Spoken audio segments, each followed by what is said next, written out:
ونعوذ بالله من شرور أنفسنا ومن سيئات أعمالنا من يهده الله فلا مضل له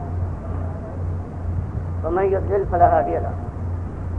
وأشهد أن لا إله إلا الله وحده لا شريك له وأشهد أن محمدا عبده ورسوله أما بعد فأعوذ بالله من الشيطان الرجيم بسم الله الرحمن الرحيم إنا لما طغى الماء حملناكم في الجارية لنجعلها لكم تذكرة وتعيها أذن واعية. یہ قرآن کی ایک بات ہے کہ اللہ کے بندو، آج اگر تم دنیا میں موجود ہو تو یہ ایمان کی برکت ہے.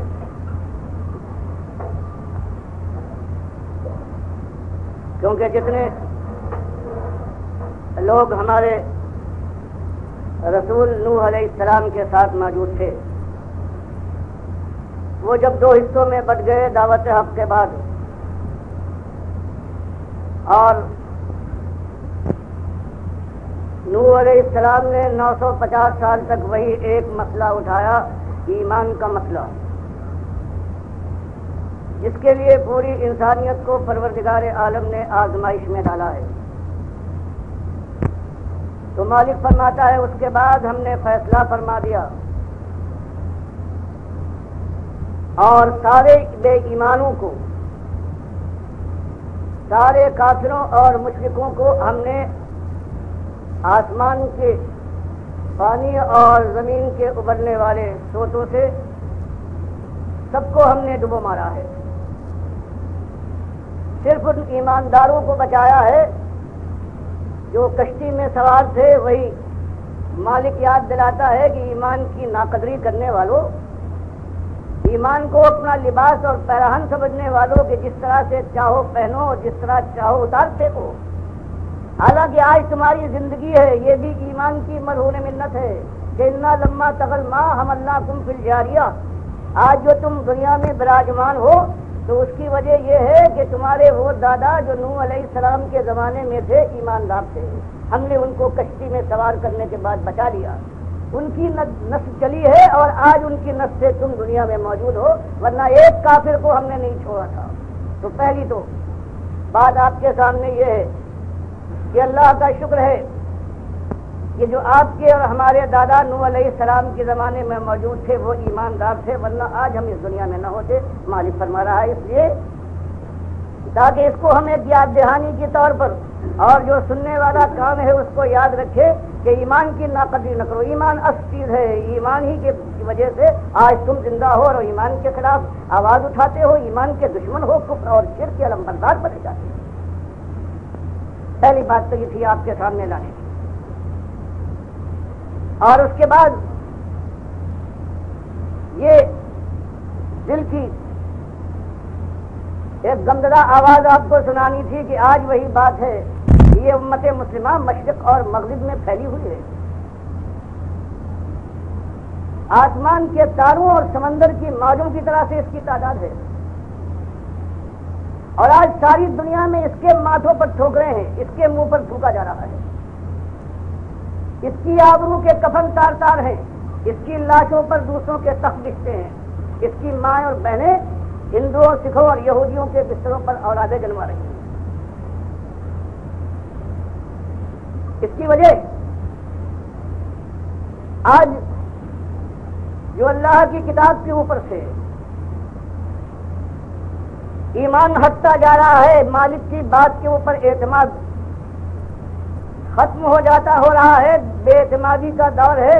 اس وجہ سے کہ قرآن پڑھنے والے اگر کبھی پڑھیں یا کانوں میں ان کے آواز آئے تو قرآن تو یہ کہتا ہے کہ تم ہی سربلند ہوگے، تم ہی کامگار ہو، تمہارے سروں پر عزت کا تاج رکھا جائے گا، تمہاری بات بات، تمہارا چلن چلن سمجھا جائے گا. اور اس کے بعد یہ ذلت اور خواری کیسی.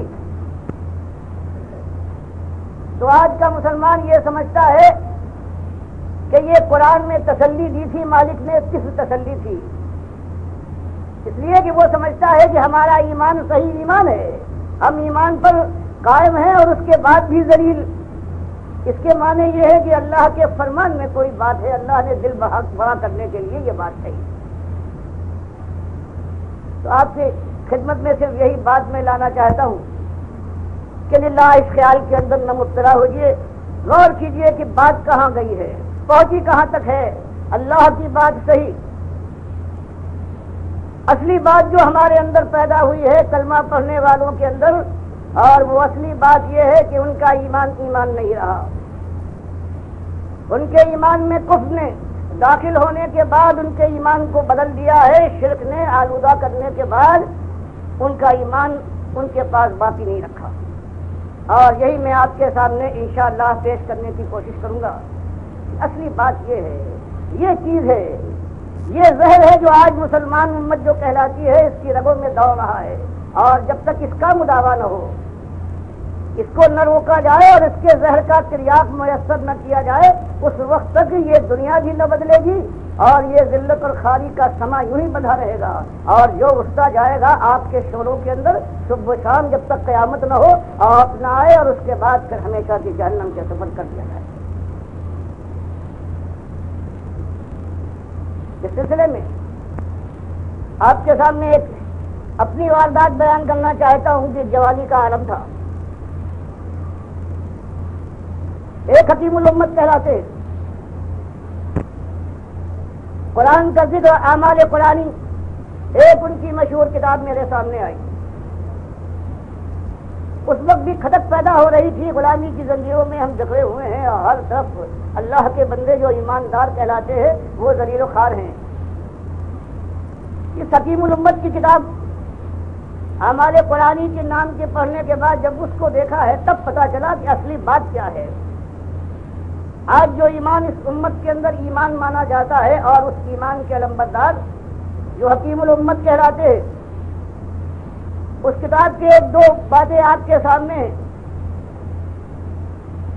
کہ فرمایا اشرف علی تھانوی حکیم الامت نے کہ دیکھو اگر کوئی تمہارا دشمن ہے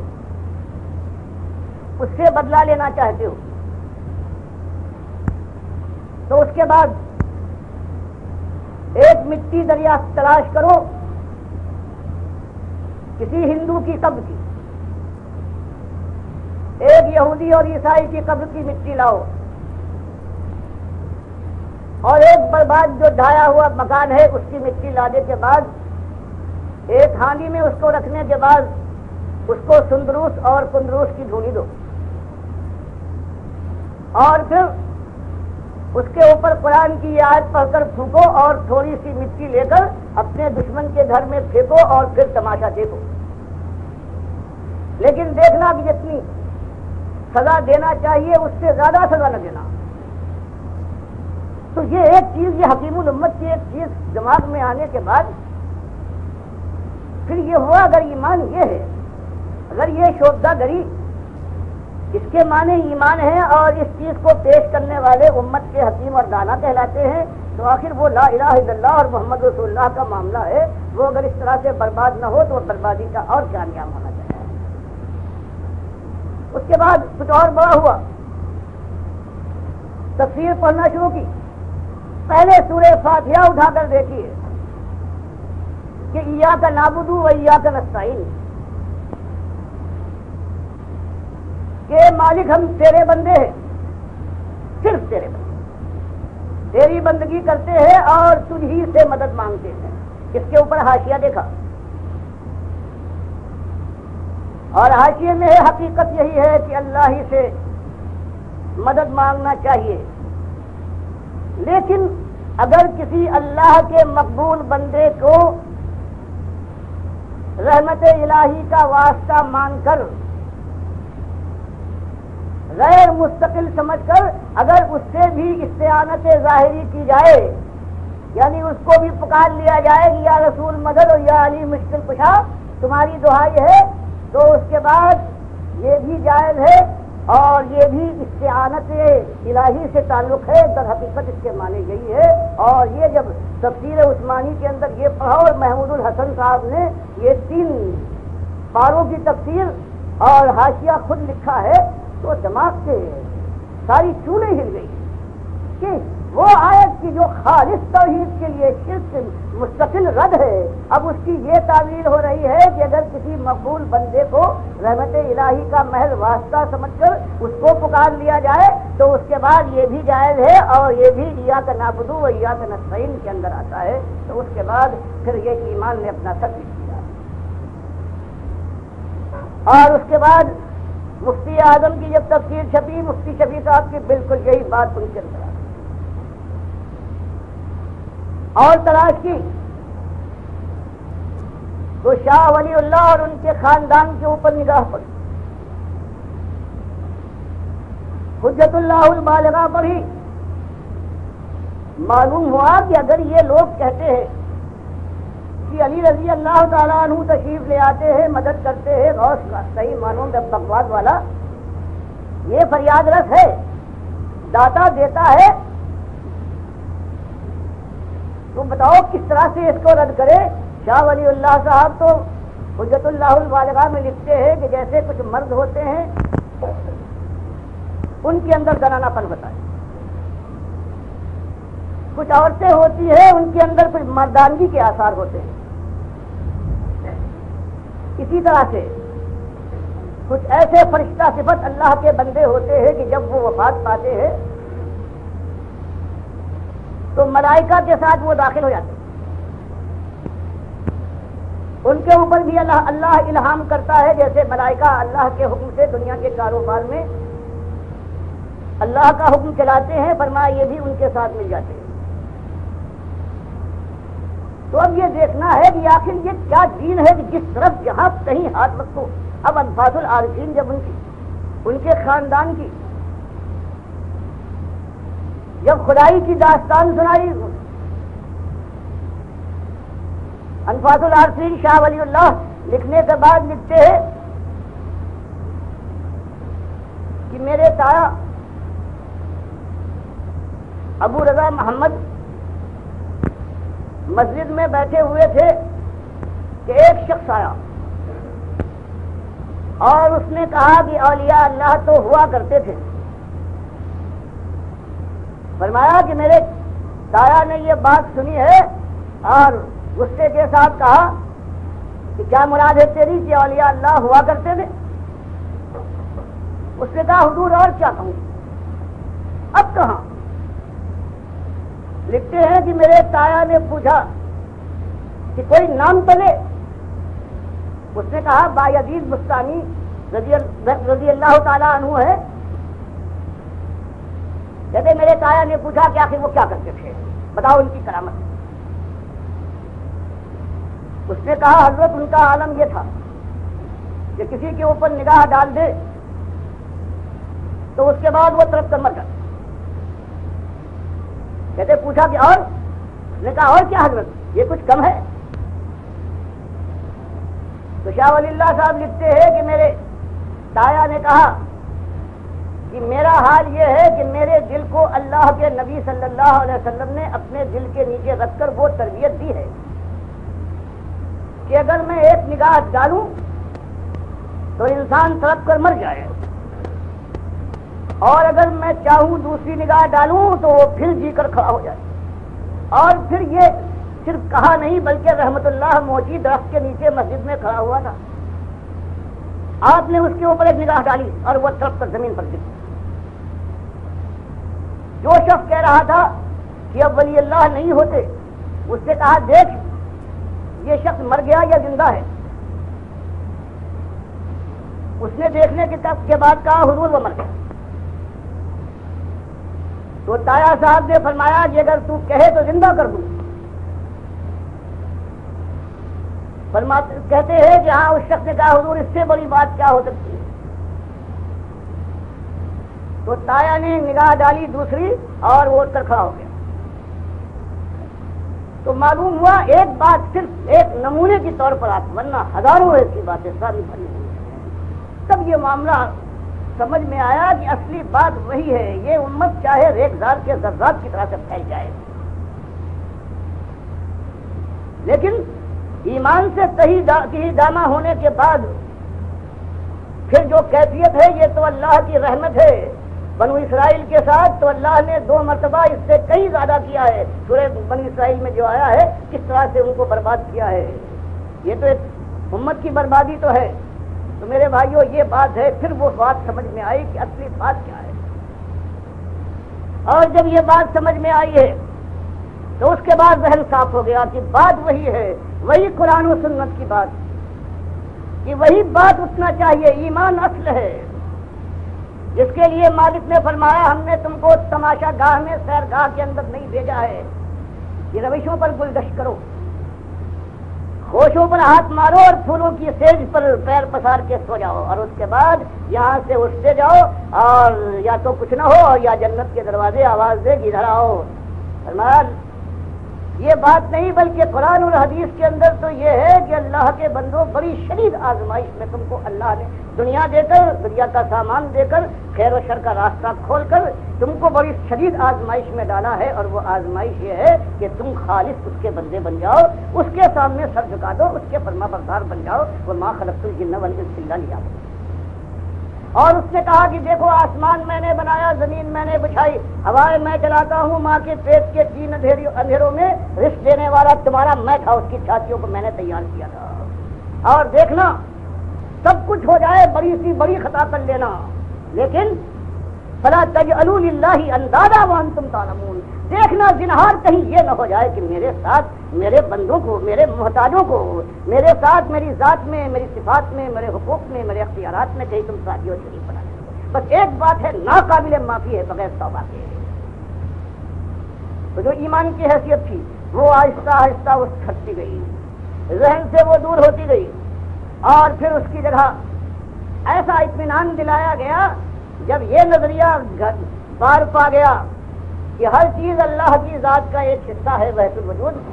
لا موجود الا اللہ, سب کچھ تو اللہ ہے. تو بتاؤ اب ایک جوان اپنے جوش جوانی کے اندر بدنگاہی کرتا ہے, بے راہ روی کرتا ہے, ایک مال کا متوالا کسی مال کو ہڑپ کرتا ہے, سود کا کاروبار کرتا ہے, خائن ہے, چوری کرتا ہے, اس کو ڈر کیا ہے؟ اگر وہ اللہ کی ذات کا ٹکڑا ہے تو اللہ اپنی ذات کو جہنم کی آگ میں تو نہیں جھونکے گا. تو یہ نظریہ لانے کے بعد ہر ایک ایک ذرے کو اللہ کی ذات کا, یہ ان صوفیوں نے, ان وحدت الوجودیوں نے ایک ایک چیز کو انہوں نے اللہ کی ذات کا ٹکڑا بنا دیا. اب بتاؤ ساری توحید کا معاملہ ختم. اب سب اللہ کی ذات کے حصے ہیں. جب چاہیں خدائی کے سنگھاسن پر الوہیت کرنے کے لیے بیٹھے, اور جب چاہے بندگی کا شوق چل رہا ہے تو نمازیں اور روزے اور بندگی کرنے لگے. ایک طرف سے یہ دھاوا ہوا, اور دوسری طرف سے اللہ کے بندوں وہی چیز جو اللہ کے نبی صلی اللہ علیہ وسلم نے, جندب رضی اللہ تعالیٰ عنہ کہتے ہیں مسلم کی حدیث میں 5 دن پہلے اپنی وفات سے, اور عائشہ رضی اللہ تعالیٰ عنہ کہتی ہے این بستر مرگ میں اپنی مصیبت کے اندر مبتلا حالت میں, اس حالت میں کہ کبھی چادر کو اپنے چہرے پر ڈالتے تھے اور کبھی اتار پھینکتے تھے. ان کی زبان یہ بات, یہ کلمہ تھا لعن اللہ الیہود والنصارى اتخذوا قبور انبیائہم مساجدا, کہ جو اللہ نے آپ کو آپ پر اظہار غیب کیا تھا, جو آپ کو پروردگار نے بتایا تھا کہ یہ امت بھی ماری جائے گی, اس کے اندر بھی شرک داخل ہوگا, اور اہل کتاب امتوں کی طرح سے وہی سب سے بڑا ذریعہ ہوگا, وہی قبر کا ذریعہ, وہی قبر کا. تو یہ بھی ڈرایا. اللہ کی کتاب بیان فرمائے کہ انک میت وانہم میتون, کل نفس ذائقۃ الموت, سب کو موت کا مزہ چکھنا ہے. اے نبی صلی اللہ علیہ وسلم آپ کا بھی وہ دن آ جائے گا. اور پھر فرمایا پروردگار عالم نے اس کے بعد, موت کے بعد پھر دنیا سے تعلق منقطع ہو جائے گا. ومن ورائہم برزخ الی یوم یبعثون, جب تک قیامت نہ آ جائے پھر اس جسد انسری کو بنانے کے بعد اس میں روح پلٹا دی جائے اور یہ پھر جی اٹھے. اس سے پہلے کوئی تعلق اس انسان کے ساتھ دنیا کا باقی نہ رہے گا. فرما دیا ثم انکم بعد ذلک لمیتون ثم انکم یوم القیامۃ تبعثون, کہ لوگوں دنیا کی زندگی ملے گی, اس کے بعد موت ہے, اور موت کے بعد صرف قیامت کے دن تم کو اٹھایا جائے گا. اور فرمایا جو یہ مردے ہیں یہ اموات غیر احیاء، یہ مردے ہیں ان میں جان کی رمق نہیں ہے. وما یشعرون ایان یبعثون، ان کو تو یہ بھی خبر نہیں ہے کہ یہ خود کب اٹھائے جائیں گے، بالکل اپنے حال سے بالکل بے خبر ہے. گویا قرآن نے اس قبر پرستی کی جو جڑ ہے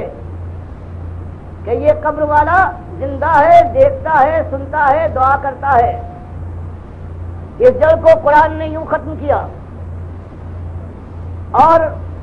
نبی صلی اللہ علیہ وسلم نے بخاری کی حدیث میں بیان فرمایا کہ دو فرشتے مجھے آئے اور لے گئے. آپ کے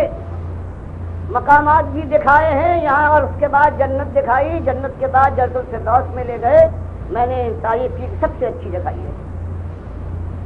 پھر انہوں نے کہا کہ دونوں فرشتوں نے کہ آپ ذرا اوپر نگاہ ڈالیے. کہتے میں نے نگاہ ڈالی اور ایسی جگہ نظر آئی کہ جنت الفردوس کی اور کوئی جگہ اس کا مقابلہ نہیں کرتی. میں نے پوچھا کہ یہ جگہ کس کی ہے، مقام کس کا ہے؟ دونوں فرشتوں نے، میکائیل اور جبریل علیہ السلام نے کہا یہ آپ کا مقام ہے. بخاری کی حدیث میں اللہ کے نبی صلی اللہ علیہ وسلم فرماتے ہیں پھر میں نے کہا جب میرا مقام ہے تو چھوڑو مجھے، میں اس پہ داخل ہو جاؤں. ان دونوں فرشتوں نے کہا کہ نہیں، مقام تو آپ کا ہے لیکن ابھی آپ کی زندگی کی ایک مدت باقی ہے، آپ اسے پورا کر لیں، آپ اس میں داخل ہو جائیں گے. حدیث نے بتا دیا کہ اللہ کے نبی صلی اللہ علیہ وسلم وفات کے بعد جنت الفردوس میں شہداء سے بھی بلند مقام، جس کا مسلم میں اشارہ آیا ہے، جس کو وسیلے کے نام سے آیا ہے، اللہ کے نبی صلی اللہ علیہ وسلم نے فرمایا کہ وہ ایک بندے کو ملے گا سب سے بڑا اور معزز مقام ہے، اور مجھے امید ہے وہ بندہ میں ہوں گا. تو قرآن اور حدیث کے بعد اللہ کے نبی صلی اللہ علیہ وسلم کی وفات کے اوپر ابو بکر و عمر رضی اللہ تعالیٰ عنہما میں یہی بات اٹھی کہ نبی صلی اللہ علیہ وسلم زندہ ہیں یا وفات پا چکے ہیں. اور آخر میں صدیق اکبر رضی اللہ تعالیٰ عنہ کے خطبے کے بعد یلا من کان یعبد محمدن فإن محمدن قد مات. کان کھول کر سن لو، اگر کسی کے دل میں کوئی شک، کوئی تردد ہے کہ جو محمد صلی اللہ علیہ وسلم کا پجاری تھا ان کو الحی مانتا تھا کہ ان کے لیے وفات نہیں ہے، موت نہیں آئے گی، زندہ جاوید ہے، ہمیشہ رہیں گے، تو وہ سن لے ان محمد قد مات، کہ محمد صلی اللہ علیہ وسلم کی وفات ہو گئی. اور وہ من کان یعبد اللہ فإن اللہ حی لا یموت، اور جو اللہ کا صحیح معنوں میں پجاری تھا اور ہے وہ سن لے کہ اللہ کو موت نہیں ہے، پروردگار الحی ہے، القیوم ہے. وما محمد اللہ رسول قد خلت من قبلہ الرسل. پھر قرآن کی دو آیتیں پڑھنے کے بعد وہ شہادت دی ہے. تو بخاری بیان کرتے ہیں کہ حضرت عمر رضی اللہ تعالیٰ عنہ اور چند حضرات تھے جو متاثر تھے،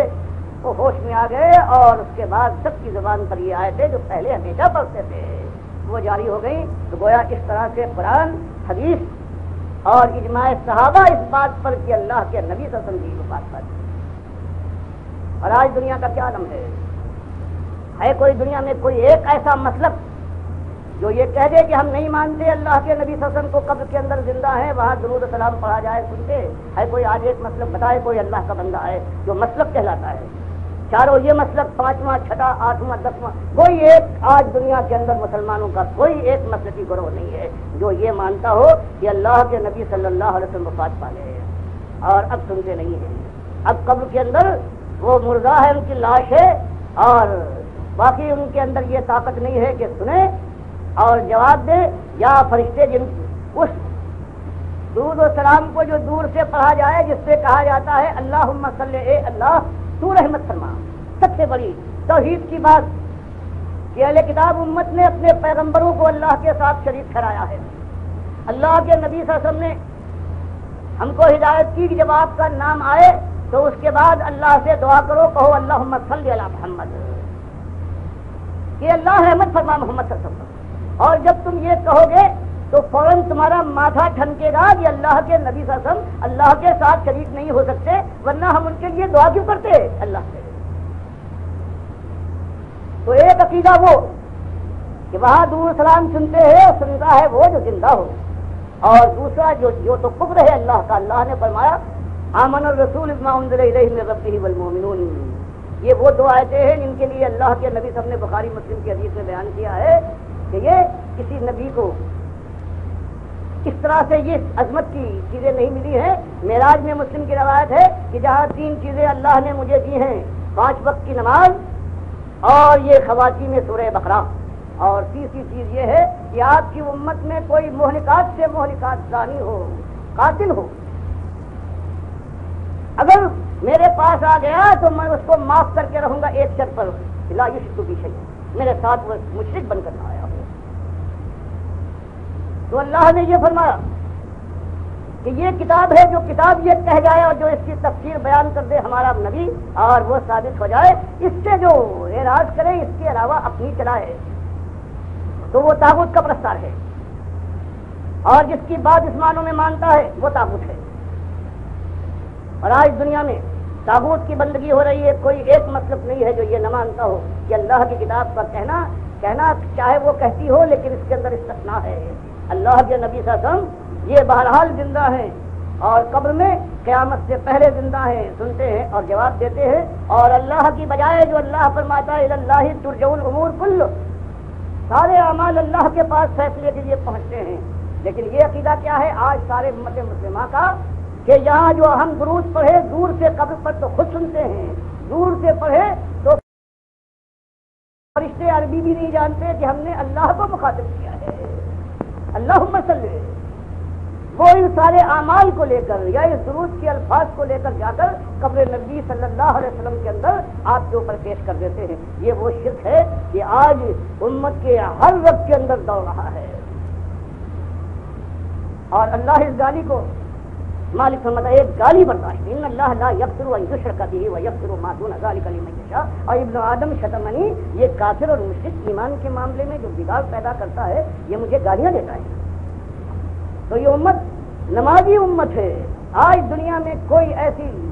قوم موجود نہیں ہے جو عبادات کے لحاظ سے اتنا وقت صرف کرے، اتنا مال لگائے حج اور زکوٰۃ کے سلسلے، اس قدر عبادت گزار ہو، لیکن ایسی عبادت اس کے اندر ایمان کا معاملہ بگڑ جائے. تو اللہ فرماتا ہے مثل الذین کفروا اعمالهم، مثل الذین کفروا بربہم اعمالهم کرماد، کسی اور کو بھی پکارا جائے تو وہ بھی سن لے گا اور وہ بھی مدد کر سکتا ہے. یہ رحمت الہی کا ایک واسطہ سمجھ کر پکارو اللہ کے بندوں کو، لگاؤ نعرے. جب عقیدہ یہ ہو جائے کہ یہ قبر والا زندہ ہے، اللہ کے نبی صلی اللہ علیہ وسلم زندہ ہے، قرآن کا یوں انکار کر ڈالا جائے. جب اعمال اللہ کے پاس فیصلے کے لیے جانے کی بجائے بیچ میں روک لیے جائیں اور اللہ کے نبی صلی اللہ علیہ وسلم کو ذمہ دار بنا دیا جائے، تو بتائیے اس کے بعد یہ کچھ دیکھنے میں کتنی معمولی چیزیں ہیں. لیکن مالک فرماتا ہے یہ اعمال کے اوپر گھمنڈ کرنے والوں، اترانے والوں، مثل الذین کفروا، ان کافروں کے اعمال کے اوپر نہ جانا جو اپنے رب کے ساتھ کفر کرتے ہیں. ان کے پہاڑ ایسے اعمالوں کی مثال یہ ہے کلماد، جیسے رات کا ڈھیر ہو، اشتدت بہ الریح فی یوم عاصف، ایک جھکڑ چلے، طوفان منڈے، آندھیاں چلے اور یہ سارا جو رات کا ڈھیر ہے اس کے دوست کے اوپر اڑ جائے، کچھ باقی نہ رہے. اسی طرح سے قیامت کے انصاف اور فیصلے کی آندھی چلنے دو. یہ نمازی اور یہ روزے دار یہ گھمن کے ساتھ اپنے کو کہنے والے کہ ایماندار ہم ہی ہیں، ہم ایمان کے لمبردار ہیں، اور اس ایمان کی خرابی کے ساتھ کم سے کم دو یہ خرابیاں ساری کائنات کے اندر جتنے مومن گروہ اپنے مسلک سے وابستہ ہیں، جو اپنے کو کوئی دیوبندی، کوئی بریلوی، کوئی اہل حدیث اور کوئی حنبلی کہتا ہے، سب کے اندر یہ اعمال بغیر کسی اس کے ایک انکار کی جرت نہیں ہو سکتی. ساری کتابیں بھری ہیں سارے ان کے علمبرداروں. کوئی آج مسلم جس کے اللہ نے فرمایا کہ وہ سماکم المسلمین من قبل وفی ھذا، ان کو ہم نے مسلمان نام سلام سے نوازا تھا، سب نے بدل ڈالا. اس لیے صحیح بدلا انہوں نے. جب وہ مسلم نہیں رہے تو اس کے بعد اب مسلم کہنا اپنے کو یہ ایک طرح کا دھوکہ تھا. اس لیے لوگوں نے انکار کر دیا. اللہ فرماتا تھا کہ ہاں اگر تم ایمان کے تقاضے پورے نہیں کر سکتے تو مرتد ہو جاؤ. اللہ فرماتا یا ایھا الذین آمنوا من یرتد منکم عن دینہ فسوف یأتی اللہ بقوم فرمایا اگر تم نے ایمان کے تقاضے پورے کرنے، طاغوت کو للکارنے اور باطل کے خلاف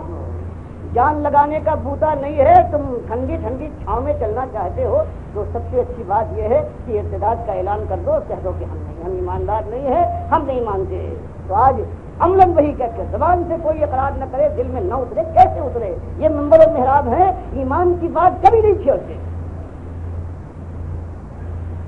باتیں کیا ہیں؟ کہیں جائیے تو یہ ہوگا کشتی 12 سال کی نکال دی، کہیں جائیے تو یہ ہوگا رفیدن اور یامین بجہر، کہیں جائیے تو بزرگوں کے قصے ہیں۔ پوچھو پہلی چیز جس کے لیے اللہ نے بنایا کائنات کو، اور بنانے کے بعد انسان کو بھیج کر اس آزمائش میں ڈالا ہے، اور مالک فرماتا ہے کہ ہمیشہ جو کبھی گزرا ہے اس نے آ کر یہی بات اٹھائی ہے، وَمَا أَرْسَلْنَا مِن قَبْلِكَ مِن رَسُولٍ إِلَّا نُوحِي إِلَيْهِ أَنَّهُ لَا إِلَٰهَ إِلَّا أَنَا فَاعْبُدُونِ۔ فرمایا کہ سارے رسول جو ہم نے بھیجے بغیر کسی ایک استثناء کے ایک ہی مسئلہ ایمان کا انہوں نے ہمیشہ اٹھایا ہے، اور پورا قرآن بیان کرتا ہے جو آیا ہے اس نے یہی بات اٹھائی ہے کہ یا قومی عبدوا اللہ ما لکم من الہ غیرہ، اور آج یہ مسئلہ دنیا میں اٹھتا ہے۔ اس ذلت کے بعد جس کے لیے مالک نے فرمایا ہے اگر ایمان میں خرابی کے ساتھ میرے پاس آ گئے تو جانتے ہو کیا ہوگا؟ ظالم میرا حق تم نے مارا ہے، انا اعتدنا للظالمین نارا احاط بهم سرادقها۔ پھر اب یہ حال ہوگا کہ نمازیوں بڑی نمازیں پڑھی ہیں، تہجد گزار بھی تھے، حاجی کہلاتے تھے، لیکن ایمان کی خرابی کے ساتھ آئے ہو تو ظالم میرا حق چاہے تم نے ایک حق مارا ہو یا آدھا، تو یاد رکھو ایسی تمہارے لیے میں نے آپ کی چادریں قناتیں تیار کر رکھی ہیں کہ چاروں طرف سے گھیر لیں گی۔ وہی یستغیثوا، اور جب کلیجہ پھک جائے گا تو یہ چیخیں گے، فریاد کریں گے، استغاثہ ان کا ہوگا۔ فریاد رسی کے لیے اللہ فرماتا ہے یغاثوا، ہم ان کی فریاد رسی کریں گے، لیکن کس طرح سے؟ یغاثوا بماء کالمہل،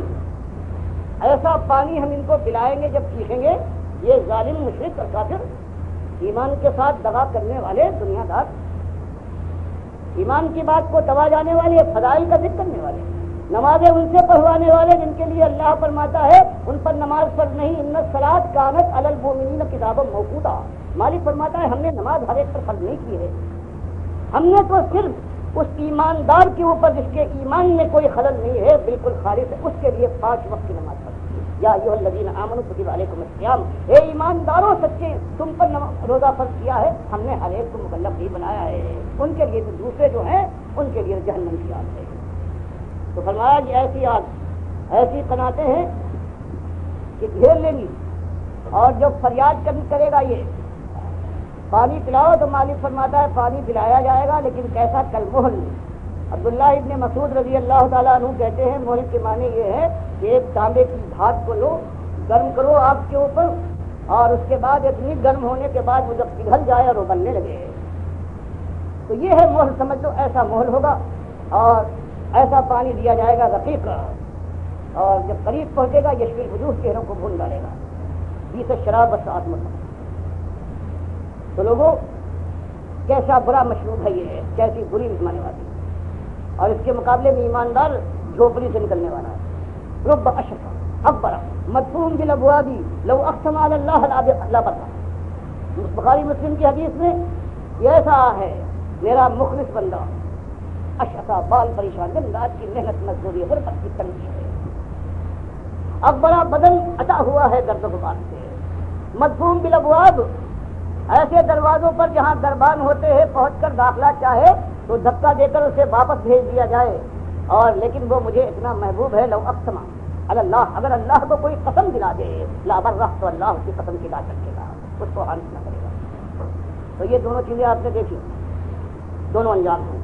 یہ امت ہے عاملۃ الناصبہ، کتنے اس کے اندر ہیں؟ کیا ہے اس کا ایک حصہ ہو، 1% ہو جو بہرحال نماز پڑھتا ہے، روزے رکھتا ہے، کچھ پابندیاں ہیں، لیکن حالت کیا ہے؟ اللہ فرماتا عاملۃ ناصبہ تصلیٰ نارا حامیہ، عمل بھی کریں گے، تھک بھی جائیں گے، لیکن اس کے بعد جہنم کے شعلوں میں رکھیں گے۔ اس ایمان کی ایسی بات ہے۔ اب یہ بات جب سامنے آ جائے تو اس کے بعد سوال ہوتا ہے کرنا کیا ہے؟ تو وہی قرآن کی ہدایت ہے اور سنت کی رہنمائی ہے۔ منیب غزی رضی اللہ تعالیٰ عنہ بیان فرماتے ہیں، بخاری تاریخ کبیر میں لائے ہیں کہ اپنی جاہلیت کے زمانے میں مکے پہنچا ہوں، دیکھا کہ ایک صاحب ہیں وہ یہ کہہ رہے ہیں قولوا لا الہ الا اللہ تفلحوا، کہ لوگوں اس بات کا اقرار کر لو کہ تمہارا الہ، تمہارا مالک، تمہارا آقا، تمہارا پروردگار، تمہارا مشکل کشا، تمہارا تفریح الہ۔ ابھی عرب جاننے والے تھے الہ کے معنی کیا ہے، وہ اکیلا ایک الہ ہے، اور یہ لات اور برات اور ابراہیم اور اسماعیل علیہ السلام ہیں، ان کے بس میں کچھ نہیں۔ فرمایا یہ میں نے سنا، اس کے بعد تعجب کہ دیکھا میں نے کچھ لوگ ہیں کہ زمین سے خاک اٹھا کر ان پر پھینک رہے ہیں حقارت کے ساتھ،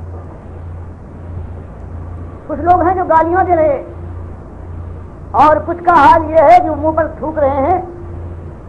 یہاں تک کہ دوپہر ہو گئی، ایک لڑکی بڑے برتن میں پانی لے کر آئی، اور ان صاحب نے اس لڑکی سے کہا کہ بیٹی مایوس نہ ہونا، تیرے باپ کو اللہ تعالیٰ ضائع نہیں کرے گا۔ کہتے مجھے سخت تعجب ہوا، میں نے پوچھا کہ یہ صاحب کون ہے جن کے ساتھ ان کی قوم یہ سلوک کرتی ہے اس بات کے اوپر کہ قولوا لا الہ الا اللہ تفلحوا، کہ لا الہ الا اللہ مان کر اس پر جم جاؤ، فلاح اور کامرانی تمہارے سر پر سایہ کرے گی۔ یہ ہمارے خود قوم کی بہت ہی معزز جوان تھے، آنکھوں پر ہم دکھاتے تھے، لیکن انہوں نے ایک نیا مسئلہ اٹھایا، باپ دادا کے دین کو عیب لگایا، ہماری جمعیت کو منتشر کر ڈالا ہے، آگ لگا دی ہے انہوں نے گھر گھر کے اندر، بھائی بھائی سے، بہن بہن سے، باپ بیٹے سے نالا ہو گیا ہے، گوشت کو ناخن سے رکھ کر ڈالا ہے۔ اور اسی ایک بات سے کہتے پھر میں نے پوچھا یہ لڑکی کون تھی؟ لوگوں نے بتایا یہ ان کی بیٹی زینب ہے، یہ اس گندگی کو صاف کرنے کے لیے آئی تھی۔ تو میرے بھائیوں اور سننے والوں، معاملہ یہ ہے اس امت پر وہی بیت رہی ہے، وہی عذاب ہے، اسی عذاب کی طرف مالک صدیوں سے لیے جا رہا ہے جو بنو اسرائیل پر آیا تھا، یکایک آیا تھا، 2 صدیوں کے 3 صدیوں کے بعد ختم ہو گیا، لیکن اس کا عذاب ہے نہ ختم ہونے والا ہے۔ اور وہاں بھی مالک فرماتا وہی کہ تم نے من دونی اولیاء بنایا بنو اسرائیل کے لوگوں، تو اب میں نے تمہارے ساتھ یہ سلوک کیا ہے۔ اور آج اس امت نے جب اللہ کے ساتھ اس کو ساتھ دوسرے شریک ٹھہرائے ہیں، اپنے کارساز، اپنے مشکل کشا، اپنے تصویر، اپنے دادا، اپنے بندہ پرور بندہ نماز بنائے، تب اللہ نے اس امت کے ساتھ کیا۔ بیماری ایک قوم میں یہی ایک بیماری ہوا کرتی ہے، اور علاج بھی ایک، یہ زہر کا ایک ہی طریق ہے، اس آواز پر کان دھرا جائے، ایمان کو مانا جائے، تقاضے سمجھے جائیں، ایمان کے خلاف جتنی چیزیں ہیں ان کا ادراک اور شعور پیدا کیا جائے کہ شرک کسے کہتے ہیں،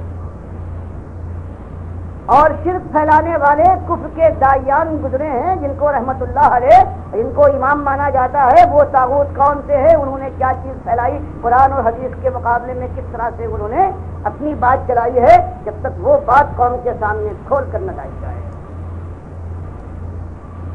اس وقت بات سمجھ میں نہ آئے گی۔ اللہ کے نبی صلی اللہ علیہ وسلم 2500 سال کے بعد ابراہیم اور اسماعیل علیہ السلام کے بعد آئے ہیں،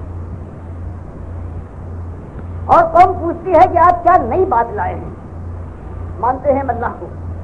آسمان اس نے بنایا، زمین اس نے بچھائی، ہوائیں وہ چلاتا ہے، معاملات ساری کائنات کے وہ طے کر دیتا ہے، تو آپ ہم سے اور کیا چاہتے ہیں؟ تو اللہ کے نبی صلی اللہ علیہ وسلم نے فرمایا یہ سب تم کچھ ماننے کے باوجود تم اللہ کے ساتھ اللہ کے بندوں کو بھی شریک ٹھہراتے ہو، اور کہتے ہو کہ ہم ملت ابراہیمی کے ماننے والے ہیں، اور ابراہیم کی ملت کان حنیفہ و ما کان من المشرکین، وہ تو یکسو یک رنگ تھا، جو تم اپنا جس کو بڑا مانتے ہو تو وہ یکسو یک رنگ تھا، وہ مشرک نہیں تھا، تم مشرک بن گئے ہو۔ تو یہ بات ہے جس کو آج لوگ بیان کرنے سے اس لیے کتراتے ہیں کہ جو شیشے کے محل میں آرام کر رہا ہو وہ دنیا کے دوسروں کے اوپر پتھر تو نہیں پھینکتا، اس لیے آج جو اپنے کو علمبردار بھی سمجھتے ہیں، غلط فہمی یہ ہو گئی ہے کہ ہم توحیدی ہے، توحید کے علمبردار، قرآن و سنت کے ماننے والے ہیں، کتنے ہر جگہ اس ملک کے اندر، ہر جگہ، ہر قسم میں، ہر مطلب کے لوگ ہیں جو اپنے کو یہ سمجھتے ہیں، لیکن اللہ گواہ ہے کہ ہر ایک کے اندر کفر و شرک ہے جو پہنچ چکا ہے، کسی میں کم کسی میں زیادہ. اور سب سے کم جو اس امت کے اندر یہاں ہے وہ حنبلیوں میں ہے یا اہل حدیث میں ہے. وہ دو چیزیں ہیں ایسی، باقی اور امت کے اندر ہزاروں چاہے پھیلی ہوں، اور یہ دو چیزیں ہیں. ایک یہ کہ اللہ کے نبی صلی اللہ علیہ وسلم قبر کے پاس جو صلی اللہ علیہ وسلم سنتے ہیں، یعنی سماع ان کا ہے، حیات ان کے اندر ہے. یہ اللہ کی کتاب کا حکم. اور دوسری بات، چاہے اس کو مانے کوئی کہ 1 منٹ کے لیے صرف سوال و جواب کے لیے ہوتا، اللہ فرماتا نہیں، جنہاں ایسی بات نہ کہنا. ہمارا قاعدہ یہ ہے ثم انکم بعد ذلک لمیتون ثم انکم یوم القیامۃ تبعثون. ایک لمحے کے لیے قیامت سے پہلے مرنے کے بعد زندگی کا کہیں رمق نہیں آ سکتی اس چالیس کے اندر. تو یہ ایک مسئلہ ہے آپ کے سامنے. درخواستی کہیے تو درخواستی، ہوشیار کرنے والا، جہنم کے شعلوں سے ڈرانے والا ہے. تو آپ کا یہ خادم آپ کے سامنے یہی ایک بات کہتا ہے کہ کوئی تبدیلی نہیں آئے گی جب تک کہ اس ایمان کے معاملے کو سب سے پہلے صاف نہ کر دیا جائے. اللہ کے ساتھ اللہ کے بندوں کا معاملہ، بندگی کا معاملہ بالکل صاف رستگار ہو جائے، کوئی جھول باقی نہ رہے اس کے اندر. اور اس کے لیے یہی اسوا ہے کہ بات یوں اٹھے، گھروں میں نہیں، چھپ کر نہیں، اپنی گھروں میں بھی ہو، مسجدوں میں بھی ہو، اور کارگاہوں میں بھی ہو، شاہراہوں میں بھی ہو، گلیوں اور کوچوں میں بھی ہو، چھتوں پر، مدرسوں میں بھی ہو، عدالتوں اور سارے مقامات پر جہاں اللہ کا بندہ کوئی ملتا ہے، اس کے سامنے ایک ہی بات کہ موت آنکھیں دکھا رہی ہے. ہر قدم جو ہر آگے بڑھ رہا ہے، ہر سانس جو آ رہی ہے، یہ موت کے قریب کرتی جا رہی ہے. اور اس وقت دونوں باتیں جب معتذر ہوگا، جب غیر شہود بن جائے گا، قرآن اور حدیث بے حساب آیتیں بیان کرتی ہیں کہ بس اسی وقت اللہ جب دونوں ڈالے مل رہے ہوں گے، بات بالکل صاف کر دے گا دونوں کے لیے. بے ایمان سے کہا جائے گا کہ مزہ کر لیا تو نے، اب چل، اب شعلوں میں تیرا مقام ہے. اور ایماندار خوشخبری سنا دی جائے گی کہ اب نہ آئندہ کا کوئی خوف اور نہ پرانا کوئی غم ستائے گا. اب جو تیرے دل میں لکم فیہا ما تشتہی انفسکم ولکم فیہا ما تدعون نزلا من غفور رحیم. اب جو تمہارے دل میں بے اختیاری اور بغیر ارادے کی کوئی خواہش پیدا ہو جائے، وہ اللہ تعالیٰ پوری کر دے گا. وَلَكُمْ فِيهَا مَا تَدَّعُونَ، جو زبان سے تم کہہ دو، جو تمہارا حکم صادر ہو جائے، اس کے اندر کمی نہ کی جائے. اب تم ہمیشہ ہمیشہ کے لیے غفور الرحیم کے مہمان ہو، وہ پذیرائی اور مہربانی کرے گا. یہ دونوں انجام ہیں. اور آگ سے شعلوں بچنے کے لیے مالک نے بیان کر دیا کہ ٹھنڈی چھاؤں میں چل کر ایمان کے دعوے کے ساتھ چاہتے ہو کہ جنت کے دروازوں پر جا کر تم پہنچو اور دستک دو، دروازے کھولے جائے، حوروں کا مجرا ہو اور غلمان تمہاری خدمت کے لیے حاضر ہو جائے. تم نے یہ سمجھا ہے، تم نے یہ سمجھ رکھا ہے تدخلوا الجنہ ولما یاتکم مثل الذین خلوا من قبلکم مستهم الباساء والضراء وزلزلوا حتى یقول الرسول والذین آمنوا معه متى نصر اللہ الا ان نصر اللہ قریب. فرمایا ابھی وہ بات جو دین کی دعوت دینے والے، توحید کا اعلان کرنے والے، طاغوت کی نشاندہی کرنے کے بعد شرک سے بچنے کے لیے ہوشیار کرنے والے جو لوگ گزرے ہیں، اس سے پہلے اللہ کے دین کے قائم کرنے والے، اس کے غالب کرنے کے لیے، اللہ کی رضا کے لیے ان کے ساتھ وہ ہوا ہے کہ ہلا مارے گئے ہیں. اور آج یہ امت بنو اسرائیل کی طرح سے وہی کرے گی توحید کی دعوت کے ساتھ. اگر شرک کی نشاندہی ہو اور جب طاغوت کی پردہ داری کی جائے کہ جن کو تم اپنا پیشوا بنا رہے ہو، انہوں نے پورے دین کو بدل ڈالا ہے اور آج اس دین کو تم سینے سے لگا رہے ہو اور پیشانیوں کے اوپر رکھنے کے بعد اس کو عزت دیتے ہو، تو پھر قیامتیں برپا ہوں گی. پھر وہی ہوگا، کوئی مارا جائے گا، کوئی نکالا جائے گا، ہجرت کے مقام آواز دیں گے، اور اس کے بعد سب کہیں جانے کے بعد پھر وہ آخری بار ہوگا جو اللہ نے بیان فرمایا ہے کہ ان الذین کے وقار کو جو صحیح معنوں میں دنیا میں غالب کرنے اور قائم کرنے کے لیے اپنی جان اور مال کی بازی کھیل سکتا ہے، وہ ہے صحیح معنوں میں اللہ کی بارگاہ میں صحیح معنوں میں ایماندار. اس کے مالک ایمان کی تصدیق فرماتا ہے ان الذین آمنوا، فرمایا میں سے ایماندار چاہتے ہیں جو ایمان لانے کے بعد اپنی زندگی سے ایمان کا حق ادا کر دے اور وہ حاضر ہو. اس کے بعد فوراً ہجرت کا معاملہ آ گیا. فرمایا کیوں؟ اس کے بعد صرف خود اللہ کے بندے نہیں ہیں بلکہ دنیا والوں کے سامنے دین کی دعوت اس طرح سے واضح آ کر کھول کر بیان کرے، کفر شرک کا معاملہ صاف کرے، طاغوت کی نشاندہی کرے کہ قوم ان کو اپنے اندر سے نکال سکے۔ لیکن اس کے بعد نہیں یہ کہ اس کے بعد پھر مایوس ہو جائے، فرمایا نہیں وجاہدوا، اس کے بعد پھر جہاد کرے اپنی جان اور مال سے یہاں تک کہ اللہ کا دین غالب ہو۔ تو یہ مسئلہ ہمارے سامنے ساری کائنات کے اندر صرف ان کا یہ حق ہے، ان پر ذمہ داری ہے جو اللہ کے اوپر صحیح معنوں میں ایمان لے آئے ہیں، اپنے ایمان کو انہوں نے کفر اور شرک اور بدعت سے پاک کر لیا ہے، جو سمجھتے ہیں کہ آپ کے شعلوں کا مقابلہ ممکن نہیں ہے، جہاں ہر لمحے عذاب میں زیادتی ہوگی، کمی کا کوئی موقع نہیں ہے، جو سمجھتے ہیں کہ نبضیں ڈوبنے کا وقت آ رہا ہے، پیشانی پسینے سے بھیگ رہے گی، آنکھیں پترا کر چڑھیں گی تو انسان روک نہ پائے گا، اس کی نگاہ کے سامنے یہ جو اللہ کو اپنا معبود، اپنا آقا، اپنا رب مانتا ہے اور اللہ کی بارگاہ میں پہنچنے کے بعد یہ ثابت کرنے کی ہمت رکھتا ہے اور اس کی کوشش میں لگ جاتا ہے کہ اللہ تعالیٰ اس کو جہنم کی آگ سے بچائے، جن کے لیے مالک نے فرمایا فالذین ہاجروا واخرجوا من دیارہم وأوذوا فی سبیلی وقاتلوا وقتلوا لأکفرن عنہم سیئاتہم ولأدخلنہم جنات تجری من تحتہا الانہار۔ ان لوگوں کے لیے جو ایمان کی یوں دعوت پیش کرے اور پھر ہجرت پر مجبور کیے جائے، پھر یہ نہیں کہ بس اپنا سالے دم لے اور پھر جہاد کرے فی سبیل اللہ، یہاں تک کہ اللہ کا دین غالب ہو، اللہ کے راستے میں شہید ہو۔ تو یہ ایک راستہ ہے، یہی ایک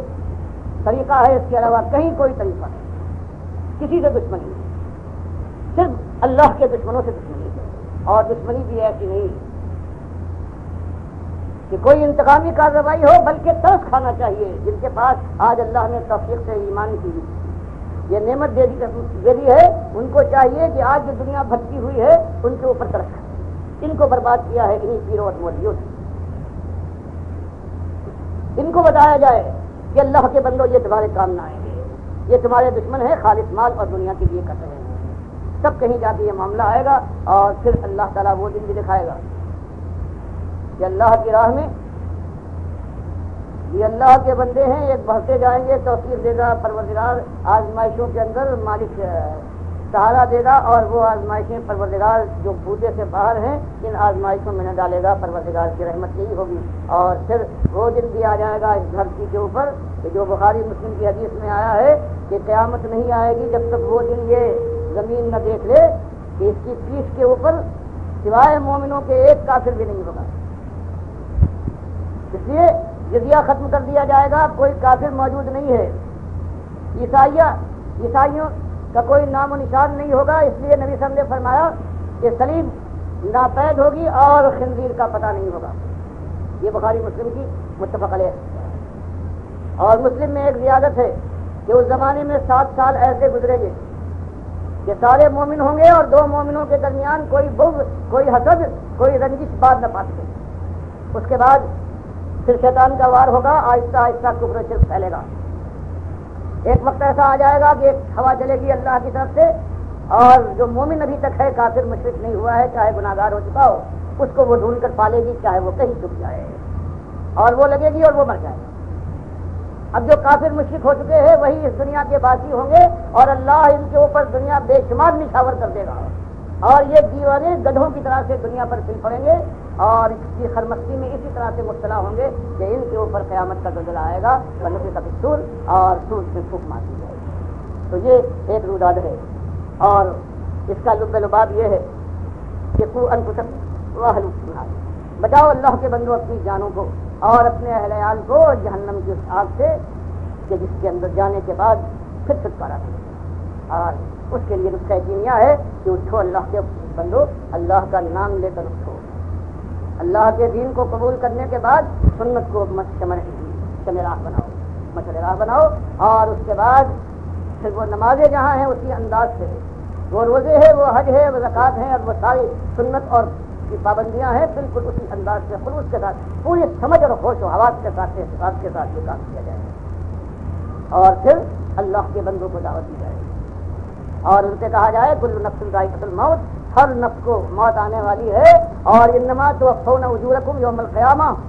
آج دنیا کے اندر اگر کچھ فراخی ہے تو سمجھتے ہو کامیاب آئے ہو، فرمایا اصلی بھرپور بدلہ تو قیامت سے ملنے والا ہے، اور 2 شکلوں میں آئے گا، فمن زحزح عن النار وادخل الجنة فقد فاز، جو اس دن آگ سے بچا کر جنت میں داخل کر دیا جائے وہ جیتا اور باقی سارے ہار گئے۔ وما الحیات الدنیا الا متاع الغرور، دنیا میں جو تم نے کامیابی اور ناکامی کے پیمانے بنائے ہیں یہ خالص فریب کے معیار ہیں، ان کو توڑ دو۔ میرے بھائیوں، یہی بات ہم آپ یہاں بھی کہنے آیا ہوں اور یہی دنیا والوں کے سامنے کہ اس موت یہ چٹکی سے پہلے، اس سے پہلے کہ خالص مایوسی کا وقت ہو، حسرت و یاد کا سما ہو، آؤ کہ اللہ سے توبہ کریں، پروردگار سے توبہ کرنے کے بعد اور پھر اللہ کے دین کو قبول کرنے کے بعد پھر میدان میں پھر بات جو ہے اللہ کے نبی صلی اللہ علیہ وسلم جو صحابہ آپ آئے ہیں رسول اللہ صلی اللہ علیہ وسلم کی طرف سے تقریر فرمائیے، کھڑے ہوئے ہیں آپس میں اشارے کرنے کے بعد انہوں نے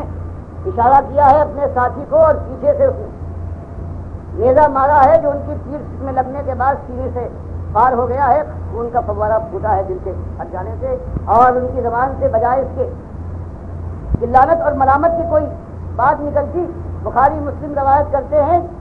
یہ خوشی سے بے قابو ہو کر کہتے ہیں اللہ اکبر فزت رب الکعبہ، مالک تیری کبریائی، تیرا احسان مالک، فزت رب الکعبہ، میں تو رب کامیاب ٹھہرا۔